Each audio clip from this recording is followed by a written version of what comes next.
दोस्तों, maintenance law को अक्सर लोग सिर्फ हस्बैंड वाइफ डिस्प्यूट समझते हैं, लेकिन Punjab and Haryana high court का ये जजमेंट हमें याद दिलाता है कि मेंटेनेंस का सबसे इम्पोर्टेंट बेनिफिशियरी कौन होता है, एक माइनर चाइल्ड। और कोर्ट ने एक बहुत इम्पोर्टेंट क्वेश्चन डिसाइड किया। अगर माँ नहीं तो क्या नानी बच्चे के बिहाफ पर मेंटेनेंस क्लेम कर सकती है? और Punjab and Haryana high court का जवाब था हाँ। अगर नानी ही एक्चुअल केयर गिवर है तो वो सेक्शन 125 सीआरपीसी के अंतर्गत पिटीशन मेंटेन कर सकती है। ये जजमेंट सिर्फ प्रोसीजरल लॉ का मैटर नहीं है, ये judgement child welfare, social justice और कॉन्स्टिट्यूशनल कंपैशन का पावरफुल एग्जाम्पल है। चलिए केस बैकग्राउंड देखते हैं। इस केस में हस्बैंड और वाइफ के रिलेशनशिप ब्रेकडाउन के बाद माइनर चाइल्ड अपनी मैटरनल ग्रैंड मदर यानी नानी के साथ रह रही थी। नानी चाइल्ड को रेस कर रही थी, डेली केयर दे रही थी, एजुकेशन और अपब्रिंगिंग का बर्डन उठा रही थी। उन्होंने सेक्शन 125 सीआरपीसी के अंडर मेंटेनेंस पिटीशन फाइल की, लेकिन फादर ने ऑब्जेक्शन रेज किया। उसका आर्गुमेंट था नानी का लोकस स्टैंडाई ही नहीं है। फादर की तरफ से कहा गया कि मदर नेचुरल गार्जियन होती है, ग्रैंड मदर पिटीशन फाइल नहीं कर सकती, देयरफॉर पिटीशन मेंटेनेबल नहीं है। यहीं से लीगल बैटल स्टार्ट हुई। अब देखते हैं कोर्ट का सेंट्रल क्वेश्चन क्या था। कोर्ट ने एक बहुत प्रैक्टिकल क्वेश्चन पूछा। कोर्ट ने पूछा कि क्या एक माइनर चाइल्ड का स्टैट्यूटरी राइट सिर्फ इसलिए फेल हो जाएगा क्योंकि पिटीशन मदर ने नहीं फाइल की?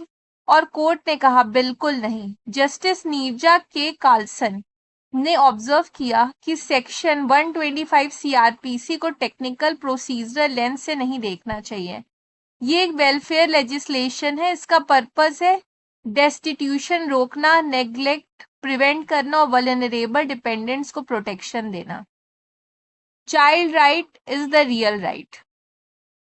कोर्ट ने बहुत ब्यूटीफुली एक्सप्लेन किया, मेंटेनेंस का राइट ग्रैंड मदर का नहीं है, राइट चाइल्ड का है। ग्रैंड मदर सिर्फ उस राइट को इन्फोर्स कर रही है। कोर्ट ने कहा अगर एक्चुअल केयर गिवर नानी ही है और वो बच्चे को रेस कर रही है तो उसको रिप्रेजेंटेटिव कैपेसिटी डिनाई करना, चाइल्ड को पनिश करना होगा।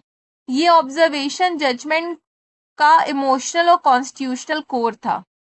कोर्ट ने आगे कहा कि मेंटेनेंस कोई चैरिटी नहीं होती।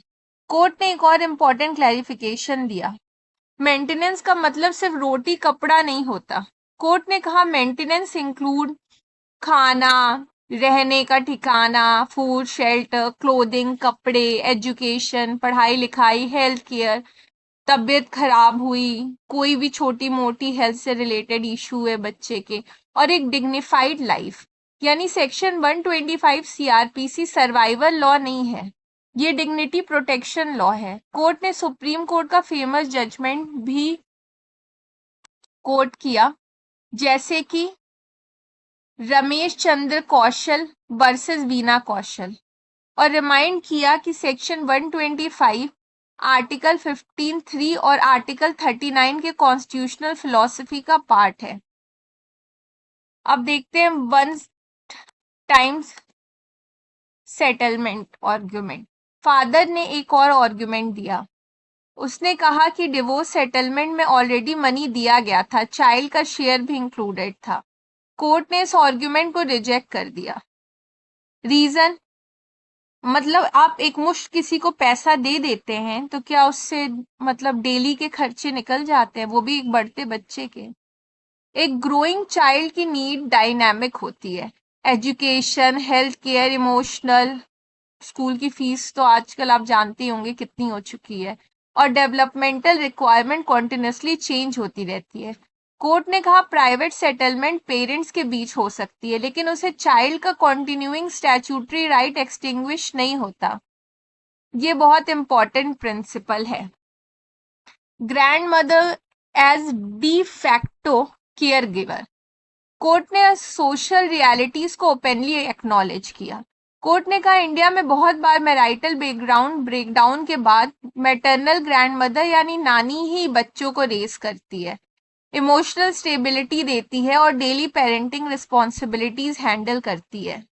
ऐसी सिचुएशन में रिजिड गार्डियनशिप थ्योरी अप्लाई करना अनफेयर होगा। कोर्ट ने कहा वेलफेयर ज्यूरिसडिक्शन फ्लेक्सिबल होना चाहिए और अगर ग्रैंड मदर एक्चुअल कस्टडी में है, अपब्रिंगिंग का बर्डन ले रही है और चाइल्ड को प्रोटेक्शन दे रही है, तो उसके पास सफिशिएंट लोकस स्टैंड आई है।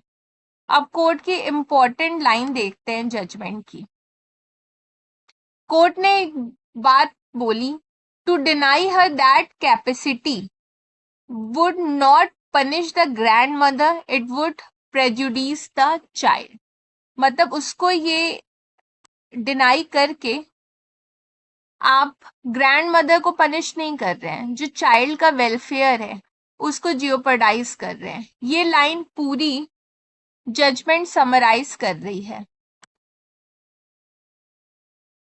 कोर्ट टेक्निकलिटी से ज्यादा चाइल्ड वेलफेयर को प्रायोरिटी दे रहा है।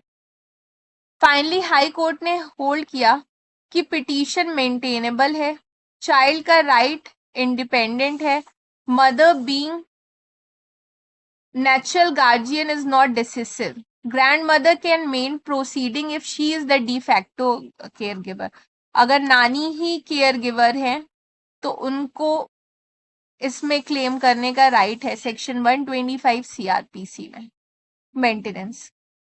और ट्रायल कोर्ट को मेरिट डिसाइड करने के लिए डायरेक्ट किया गया। फादर की मेंटेनेबिलिटी चैलेंज डिसमिस कर दिया गया। ये जजमेंट फ्यूचर मेंटेनेंस लिटिगेशन में बहुत इंपॉर्टेंट प्रेसिडेंट बन सकता है, स्पेशली उन केसेस में जहां ग्रैंड पेरेंट्स चाइल्ड को रेस कर रहे हैं, जब मदर एब्सेंट है या फैमिली स्ट्रक्चर कोलैप्स हो चुका है। कोर्ट ने क्लियर मैसेज किया, child welfare cannot become hostage to procedural technicalities. भाई प्रोसीजरल टेक्निकलिटी में फंस के चाइल्ड वेलफेयर को तो किनारे नहीं कर सकते। Child welfare is Paramount. तो दोस्तों ये जजमेंट एक सिंपल मेंटेनेंस ऑर्डर से ज्यादा इंपॉर्टेंट है। ये जजमेंट हमें रिमाइंड करता है कि लॉ का अल्टीमेट पर्पस टेक्निकल विक्ट्री नहीं है, ह्यूमन प्रोटेक्शन है। और जब बात एक माइनर चाइल्ड की हो तो कोर्ट प्रोसीजरल रिजिडिटीज के ऊपर वेलफेयर को प्रायोरिटी देंगे। इसी फिलॉसफी ने सेक्शन 125 सीआरपीसी को इंडियन सोशल जस्टिस ज्यूरिस्प्रूडेंस का one of the most human provision बताया है। For more such legal updates please like, share, subscribe Locum and don't forget to press the bell icon. Thank you.